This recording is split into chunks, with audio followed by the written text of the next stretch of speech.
welcome back to another amazing episode of 52 Authors, 52 Weeks with me, your host, Dr. Lisa L. Campbell, the Growth Motivator. And today, my guest is Deborah Fletcher, author of Finding Your Hey. I have to tell you, when I first got the book, I was like, hey. So, welcome to the show, Deborah. Thank you for having me. I love the way you say it. It's so cool. I mean, and when you think about it, so many of us need to find our hey and find it with happiness, right? Because there's so much out there for us to experience. And when we get stuck, it's sometimes it's just bad. Exactly. Yes, that's true. So tell our listening, viewing audience a little bit about your background, and then we'll talk about the book. We don't want to tell them too much about the book. We want them to have their own copy in their hands. Thank you. Well, let's see. I'm not going to tell you my life story. That would be boring. But I will give you some background. I decided to write the book when I had a number of people actually say, hey, you know what? You should write a book. The reason why they said that is that I'm a storyteller by nature.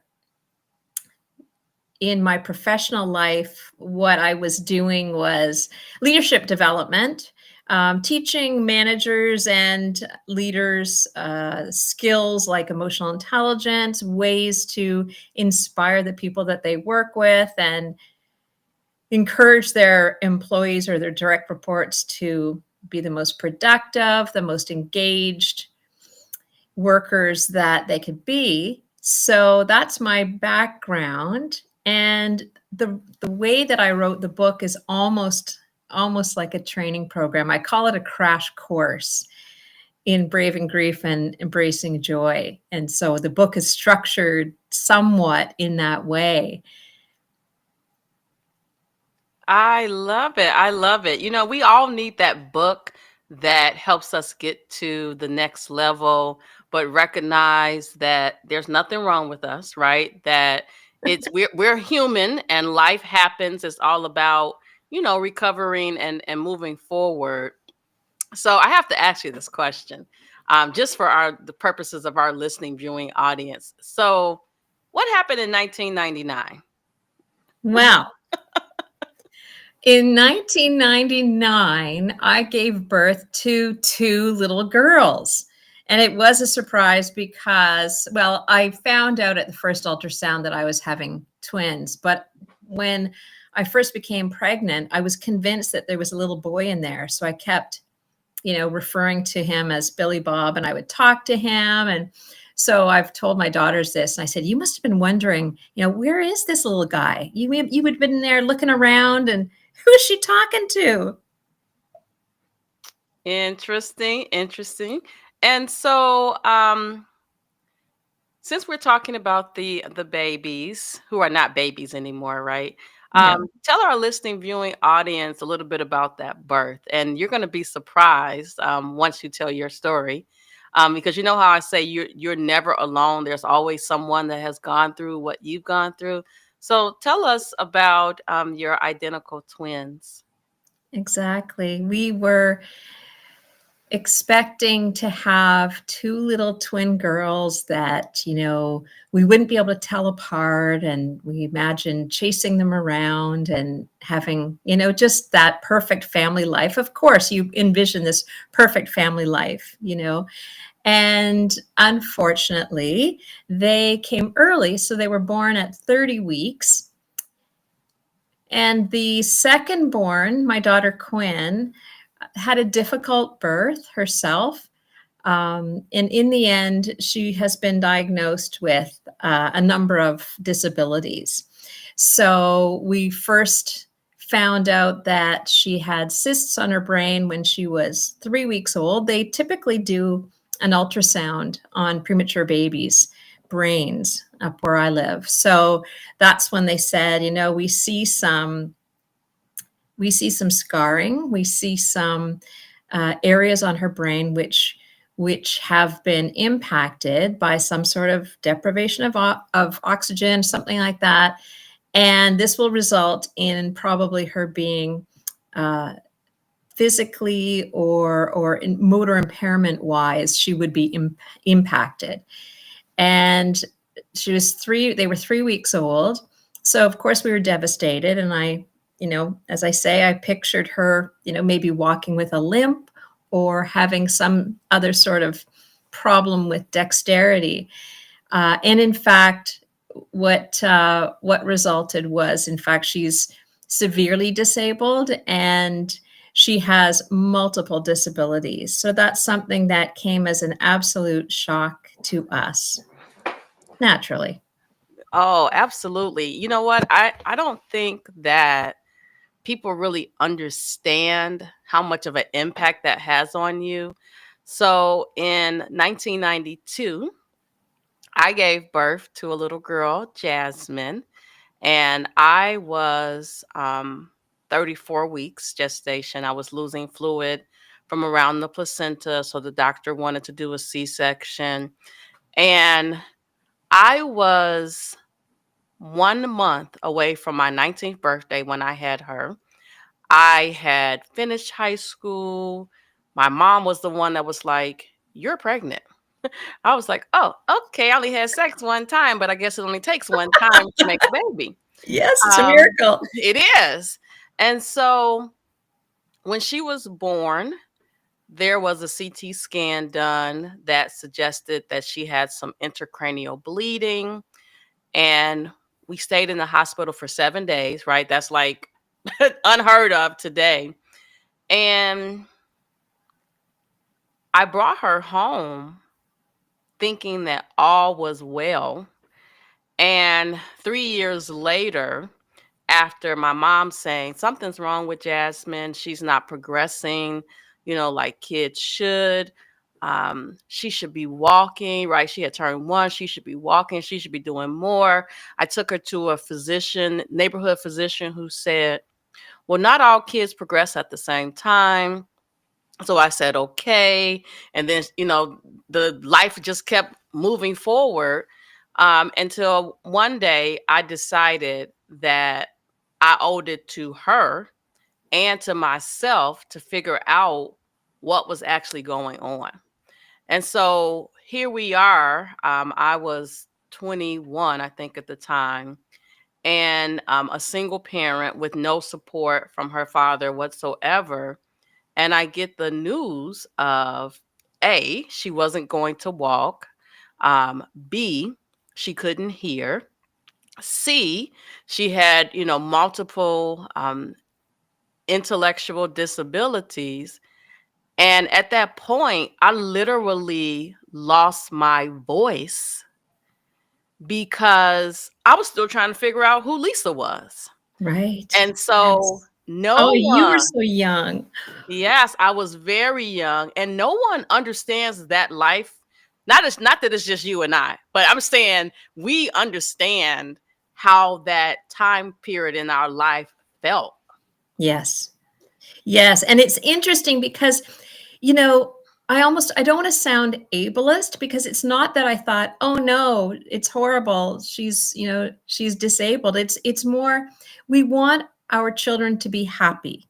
We believe that that is based on perfect health and perfect circumstances, and that doesn't always happen. And as you would know too, the impact on your own life is quite substantial. And that at that time it was, yeah, I mean, it's just pure grief. And it's grief for your daughter mostly, but also partly for you too, for yourself, Yeah. right? Yes. I tell people all the time, having her literally helped me find my voice because I realized that I had to advocate for her. And honestly, my husband and I joke about this all the time.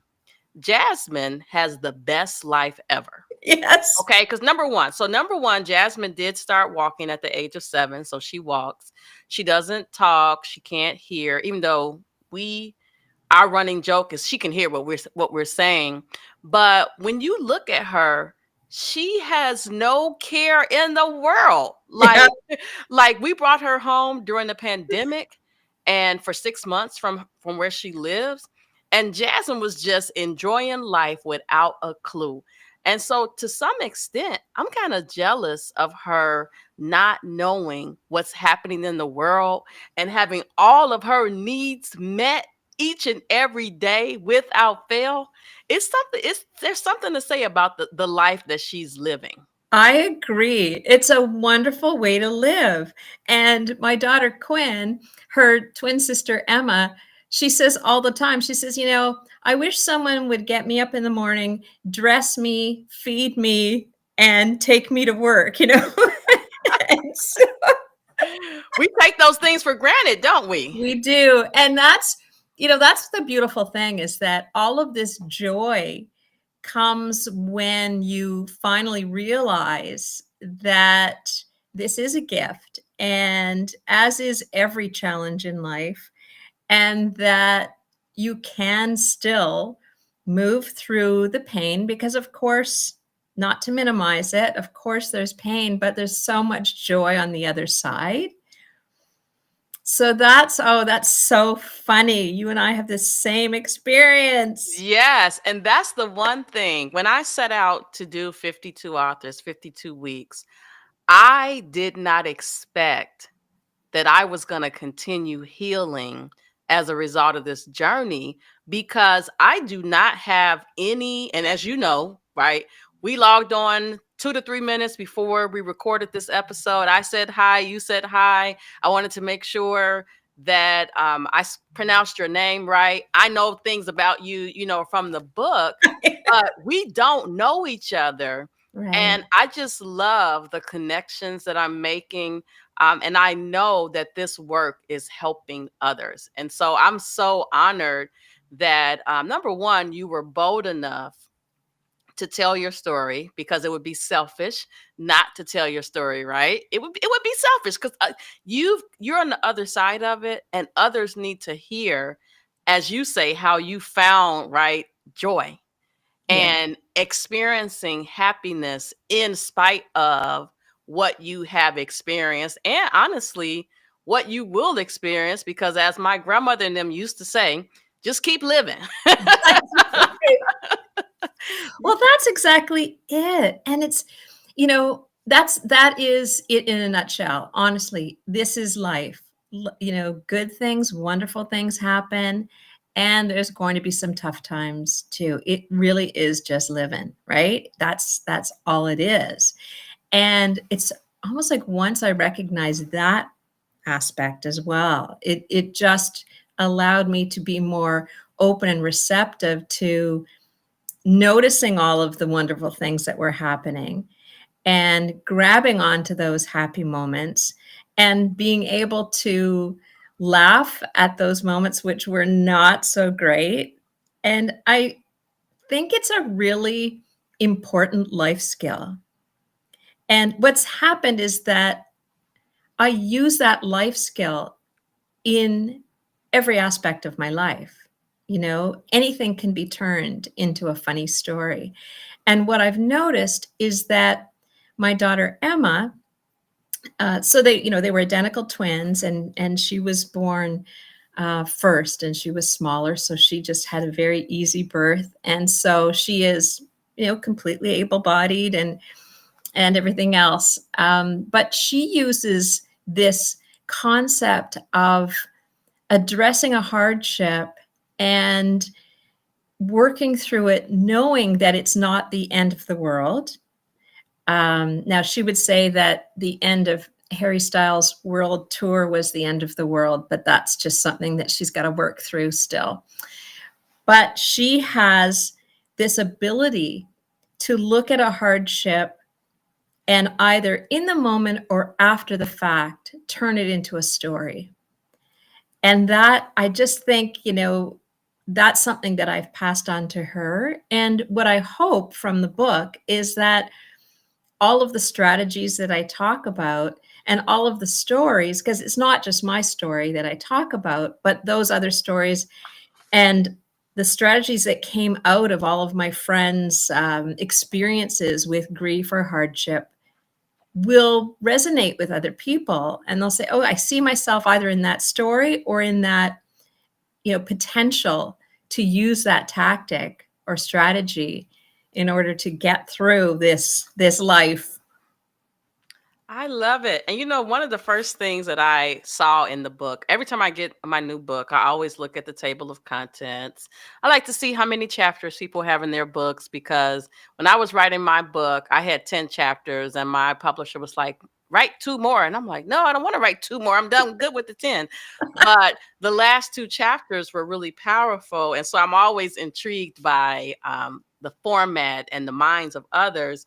And what I really, really liked was how you divided your book into sections, and how you called section 2 the guest lectures. And having um, taught in the university level since 1997, I was like, oh, lectures, what's that about? I like how you framed it, because it's literally from start to finish. You called it a crash course, but I almost felt like it was a conversation that you were having with us, where you were sharing and allowing others to share, which really helps us understand, again, you are not alone in your journey. We all have some type of journey. They're just different, but they're still journeys that cause us to struggle, to be disappointed, to grieve. And so I'm glad that you wrote something to help others, because in turn, I'm sure it kind of helped peel some layers from you that you didn't realize you were holding on to. Oh, exactly. I mean, writing the book was somewhat selfish in a way, because I knew that it would be cathartic for me as well. I knew that. I knew that for me to put it all, write it all down, it helped me to gain even more perspective, which I think that's another way of coping with whatever comes your way, is to gain that perspective and look at what is happening in this moment, is not going to last, whether it's happy or sad. It's just a moment in time. Yes. It won't always be like this, right? That's right. Yes. So let's shift gears just a tad bit and talk about tools that we need to navigate all of these. I call them lessons, right? If you don't learn the lesson will learn you. But in the book, you talk about these tools that we need to help shift our focus, our purpose, our mindset. So, what are some of the tools that you feel have helped you the most outside of humor? Yeah, I mean, that's the biggest one for me, is being able to put a story in perspective, by using that humor.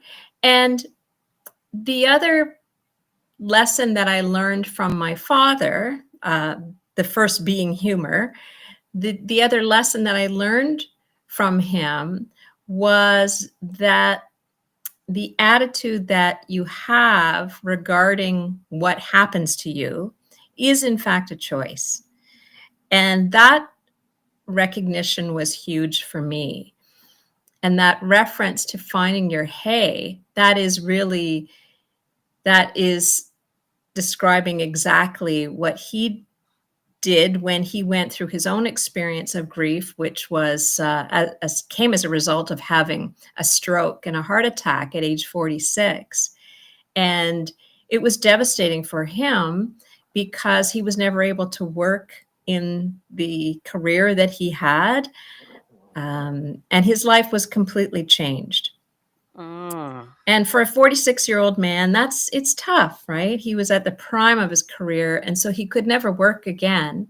And he knew that he had to go through a lot to become, or at least to feel normal again, because he completely lost his speech So he had to learn how to talk again. He was in speech therapy for 2 years.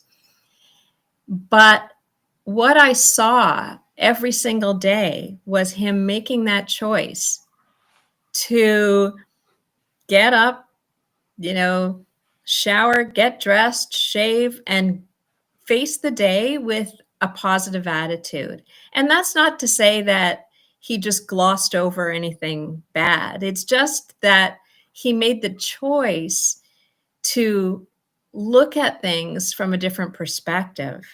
And that really was an inspiration to me. And that's what I hope to pass on. Wow. So, okay, Deborah, I have to tell you this also. This is why this is my show, but I love the show because I feel like we are helping others. Okay, so my dad, after working at his job for 49 years, he wasn't, 46 years old, but he had been working on the same job for 49 years, and we were able to keep up with his tenure because he started when I was born. And so 49 years into his job, which he absolutely loved, he had a stroke. Oh my Now, gosh. we believe he had multiple strokes. The last one was the one where it set him down, so to speak. Right. And so one of the things that I watched him experience was, number one, thinking that he was going to go back to work. And I was like, yeah, no, I think you're done, right? Hey, you're done. Yeah. But watch him really struggle with navigating his new normal in life, which was, okay, you worked 49 years plus. Now is the time to, kind of enjoy life and go out in your garden and do all the things. And I feel like slowly he's getting there.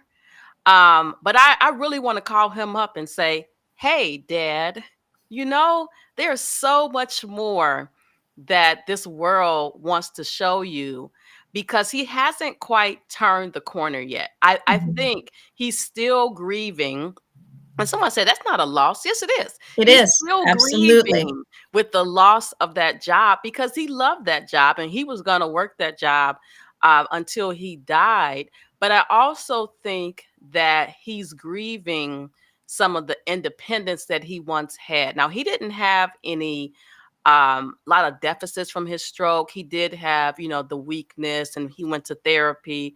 But I think that his whole life, and this is a lesson in this, his whole life was just working and coming home and listening to his music. And he hasn't quite figured out how to replace that part of his life with something else. But, every day, every week, we try to work with him on, hey, okay, let's come out the house. I have to say, like, let's say there's a family event. Instead of saying, are you going to the family event? I have to say, on Sunday, I will pick you up at 3 o'clock for the family event. Because if I don't Right. do that, he won't go. Right. And my desire for him is that he can change his focus and his perspective because his dad, my grandfather, currently is 104 years old. Oh, And so I'm like, you genetically, you have a lot of life ahead of you, but you have to change. You got to change your mindset about where you are today and what the future can hold. But I realize that I have to be extra intentional with getting him to come out of the house, literally. yes. Because once he's there, I'm sure he has a great time. He does. Yes. Oh my gosh. And you know what? I'm so mad at myself because beginning of May, my sister had her 48th birthday party. And so I'm looking for my dad because I heard he was coming. And so the party started at 3. I left at 6:30. No dad. So he lives 5 minutes from my house. I drove by his house. I saw him sitting in the car. I'm like, are you going to the party? No. I was so mad at myself because that morning I woke up, I should have said, hey, Dad, I'll pick you up at 3 o'clock for the party. So I think that we have to realize that we cannot isolate ourselves, right? And Yes. try to navigate life alone. But Yeah. having that community, whether it's family, non-family, you need it to help you continue to grow through the journey. Yes, exactly. And you probably found this as well. In a sense, I have a new community, it's other parents who have kids like mine. And it's, meeting all of the health care workers and special teachers and everybody else. I would never have met all those people who are now my part of my community. And so, your dad will have to create or be introduced to community in a different way. And we all are, I don't know if we're doing it consciously, but we all need to derive meaning from our lives. And so I think that for those that tend to succumb to depression, um, it's in part a lack of meaning, maybe not the true, not the medical term depression, but for those of us that feel lost or alone, it's also a loss of meaning. And that's what your dad's experiencing as well, right? That in terms of the grief he's experiencing, he's lost that meaning that his life had. And it may not be something huge that he has to replace it with. I think for you and for me, the meaning that we sort of fell into was in the advocacy for our daughters. So that gave our lives meaning at that point. And even if, we couldn't change the outcome of their health, we could make sure that they were heard and seen and went to school and all of that. And that, that gave us that sense of being able to make a difference in that little way. So he'll find that. You may have to lead him to it, but Will have to lead. I'm convinced that I will have to lead him, yes. because I don't think that internally, and I actually said to him right after the stroke, when I was captain of the ship, in terms of, the doctor's visits, and even, when he was admitted to the hospital, um, I realized at that point that he probably was depressed. And so at one of the doctor's visits, I asked for a referral to see a psychologist. And so I don't want to take away his independence. So I would say, like, well, Dad, did you make an appointment with the psychologist? And he's like, no. And so that's another thing that I'm like, Lisa, you needed to make the appointment. And I realized this, but I'm trying to navigate my life, his life. And so Yeah. I do like to check on him and make sure he's okay. And he does a very good job. And a lot of us do this. I call him up. Hey, Dad, how you doing? I'm great.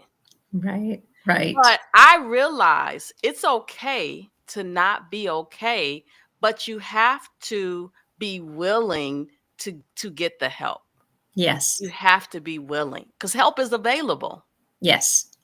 Yes. And there's, you know, so many people that are in the same circumstances as your dad, even fully healthy people that get to retirement age and think, oh, great, I'm now retired. And then they feel lost and life has no meaning. And it's, anybody can fall into that circumstance and that sense of not belonging anymore, that you don't have somewhere to go every day. Yes, and you don't have, I think he doesn't feel like he has purpose, like he was defined by that job. And Exactly. we are so much more than what we do for income. So much more. Right. And I think he grew up in a time where, you work, you come home, you do it all over again, you retire, and then you travel. And just watching my parents, I made a decision thought 30 years ago that I was going to travel real time, because when you retire, who's to say that you're physically and mentally able to do it? And so life is supposed to be lived real time. Right. Exactly. But your dad is from that generation where they didn't do that, right? And Yeah. the onus for that career defining them was really more on men at that time, obviously, as well. So he fell right into that. He did. He did. Now, Yeah. now, and just thinking about humor, my grandfather is hilarious, and I'm like, sometimes I'm like, did he just say that? But I didn't know, literally, like he's like, all like, my grandmother died like about 6 years ago, so he tells us all the time, all the ladies love me. I'm like, granddad, and it's still working. I'm like, what are you talking about still working? Don't tell me anything else about something working. I don't want to hear that from you. um, but our running joke is that we're gonna have some cousins that show up to his funeral that we don't know about. Because granddad, he claims the ladies just love him and they've loved him for years. So we'll see what happens. That's So so funny. hilarious. And he tells me all the time he is single, even though he says, your grandmother is still here in my heart and all of that. So yeah, he won't be getting married again, not on our watch. So I have to know, as we wrap up here, what's next? Like, hey, what's next? Boy. I always thought in the back of my mind that I would love to speak about this topic and either in a sort of an inspirational way or even a corporate way, because my background is leadership development and teaching um, uh, that kind of corporate training arena. So at conferences and that kind of thing, I can see just applying what I've learned from so many people to either the business world or really it's all the same, no matter where at home, at work, all of these strategies and tactics can be used to get you through times when your expectations aren't met. I love it. I love it. And there's definitely a place in corporate, because you know how they talk about, oh, we have the EAP, right? We have all these tools and resources, Right. but there's something really impactful about a 1 day workshop where someone can come in, and then beyond the 1 day workshop, like one of the things I do is, after I do the workshop, I package in office hours, right? Where that person can just reach out and we can just have conversations. I think that's needed, because today more than ever, people are struggling in so many different ways, and they're Yes. grieving in so many different ways. That we all just need to realize, hey, I think there needs to be a song about this.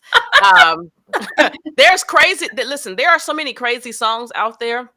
Um, and not crazy in a bad way, but just like, you're like, oh, that song with that word is famous. So I feel like you can have a song like, hey, we've made it another day. Hey, girl, you're beautiful, right? I feel like there's some things you can do, especially with you being a storyteller, right? Just put that in the back of your mind as I love it. I love that. so before we go, can you tell our listening viewing audience where they can find you, where they can get a copy of the book? They can get a copy of the book on Amazon. I also have a nice big pile in my dining room, but Me too. Me too. I think every author does. You don't have to come to my home. You can order it online. So go ahead and place your order, as they say. Yes. And where can they find you out in this virtual world? I do hang out on Instagram. That's where the older folks hang out, I believe. I mean, we're on TikTok too, but I think a lot of times Instagram, because it's easy, right? You can just post a picture or a photo. So when our show airs, we will have your Instagram handle scrolling across the bottom so they can grab that and follow you. I think today more than ever, we just really need to see and hear stories, words of motivation, inspiration, as well as humor, but then also finding joy and gratitude is as equally as important as well because as they say, life is lifing, but you can't Mhm. get to the other side. Hey, you were built for this. I agree with all of that. That's perfect. Well, do you have any final parting words for our listening viewing audience? Any words of inspiration, motivation, humor? Well, I think you said it best. We're all in this together. You're not alone, and we all go through things that are not what we thought life would be. And there are lots of resources out there to help you gain perspective. And I think that that's something that once we realize, oh, I'm not supposed to just know how to do this and be good at this thing called life, that's the first step. And then being open to anybody else's little advice. Yes, yes. Well, hey, we all my husband's probably gonna say, she says, hey, one more time. The funny thing is, you know how on the cell phone you can, I think if you type hey in the emoji thing, a little hand will pop up. So I Right. quite frequently will do that to folks. Just do my little hand like this. And that kind of opens the door for a conversation. How are you doing? Because sometimes we suffer in silence. And I Yes. know firsthand what happens when you suffer in silence. I know it firsthand. So I want others to know that there's so much out there for all of us. We just got to be willing and intentional to step out. It's true. Yes. Well, listen, everyone. This has been another amazing episode of 52 Authors, 52 Weeks. I just finished chatting with Deborah Fletcher, author of Finding Your Hey. And I will see you all next week.